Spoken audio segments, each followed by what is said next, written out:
NDA ప్రభుత్వం గత 2 సంవత్సరాల కాలంలో దాదాపుగా 12,484 కోట్ల రూపాయలు ఖర్చు చేయడం జరిగింది. 2026-27 బడ్జెట్లో ఇంకొక 10,000 కోట్ల రూపాయలు కేటాయించడం జరిగింది. హంద్రీనీవాకు దాదాపు 3,873 కోట్లు ఖర్చు చేసి మరి ఈ రోజున రాయలసీమలో ఉన్నటువంటి అనేక ప్రాంతాలకి నీరు తరలి వెళ్లే విధంగా ఇవాళ కార్యక్రమాలు చేస్తూ ఉంది. కానీ రెండో పక్కన గొడ్డలి పార్టీ అధికారంలో ఉన్నటువంటి సందర్భంలో జగన్ రెడ్డి ముఖ్యమంత్రిగా ఉన్నటువంటి 5 ఏళ్ల కాలంలో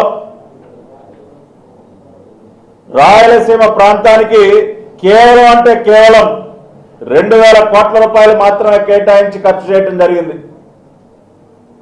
5 సంవత్సరాల కాలంలో రాయలసీమ ప్రాజెక్టులకి ఇచ్చింది కేవలం 2,000 కోట్లు అయితే గత 2 సంవత్సరాల కాలంలోనే ఎన్డీఏ ప్రభుత్వం 12,484 కోట్ల రూపాయలు ఖర్చు చేయడం జరిగింది. దీనికి ఏం జవాబు చెప్తావు జగన్ రెడ్డి?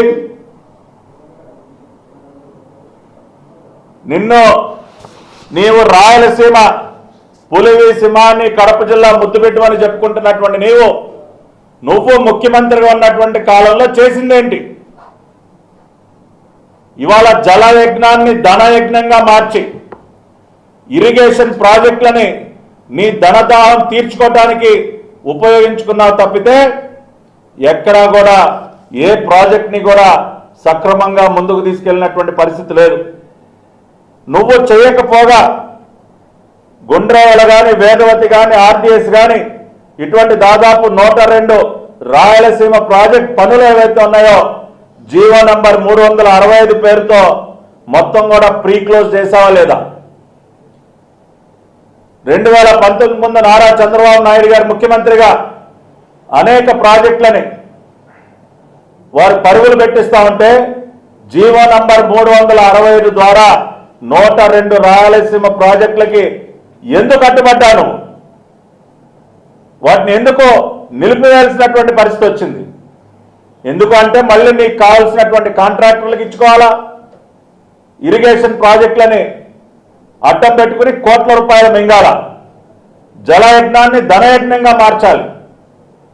ఎంతసేపు నీ ఖజానాన్ని నింపుకోవటం పైన ఉన్నటువంటి శ్రద్ధ నీకు కరువు ప్రాంతమైనటువంటి రాయలసీమలో రైతన్నలను ఆదుకోవటానికి నువ్వు చేసింది ఏంటని అడుగుతా ఉన్నాం.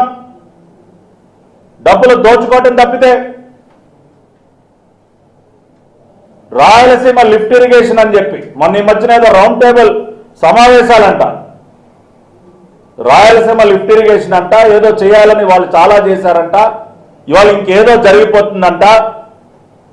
ఏం చేశావా రాయలసీమ లిఫ్ట్ ఇరిగేషన్? నువ్వు ఆ రోజున ఎన్జీటీ అనుమతులు లేకుండా, నేషనల్ గ్రీన్ ట్రిబ్యునల్ అనుమతులు లేకుండా నేషనల్ గ్రీన్ ట్రిబ్యునల్ స్పష్టమైనటువంటి ఆదేశాలు ఇస్తే చాలా క్లియర్గా the state of Andhra Pradesh it's directed not to proceed with any work on ground in guys of preparation of DPR for Rayalaseema lift irrigation. ఇదిగో ఎన్జీటీ ఇచ్చినటువంటి order. National green tribunal Rayalaseema lift irrigation పనులని నువ్వు చేయటానికి వీల్లేదని చెప్పి ఆర్డర్ ఇస్తే 2020 అక్టోబర్ 29, 2020లో ఆపేయాలని చెప్పి order ఇస్తే ఆ తర్వాత 4 సంవత్సరాలు ఏం గడ్డి పీకేవా నువ్వు? ఇవాళ రాయలసీమ లిఫ్ట్ ఇరిగేషన్ గురించి మాట్లాడుతూ ఉన్నావు. 2020లోనే నేషనల్ గ్రీన్ ట్రిబ్యునల్ ఆ పనులపైన స్టే ఇస్తే నువ్వేం చేస్తా ఉన్నావు 4 సంవత్సరాలు? ఇవాళ నువ్వు రాయలసీమ లిఫ్ట్ ఇరిగేషన్ గురించి మాట్లాడుతావా నువ్వు? ఆ రోజున 2019కి ముందే మచ్చుమర్రి మల్టీపర్పస్ ప్రాజెక్టు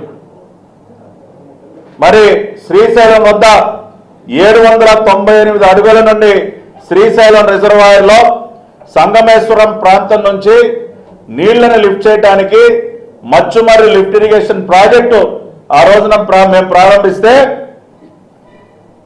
మళ్ళీ రాయలసీమ లిఫ్ట్ ఇరిగేషన్ పేరుతో అదే సంగమేశ్వరం నుంచి మళ్ళీ నీళ్లు నేను తీసుకొస్తానని చెప్పి ఆల్రెడీ ఒక ప్రాజెక్ట్ ఉంది మచ్చుమర్రి, అదే ప్రాంతం నుంచి నీళ్లు తరలించినటువంటి ప్రాజెక్టు.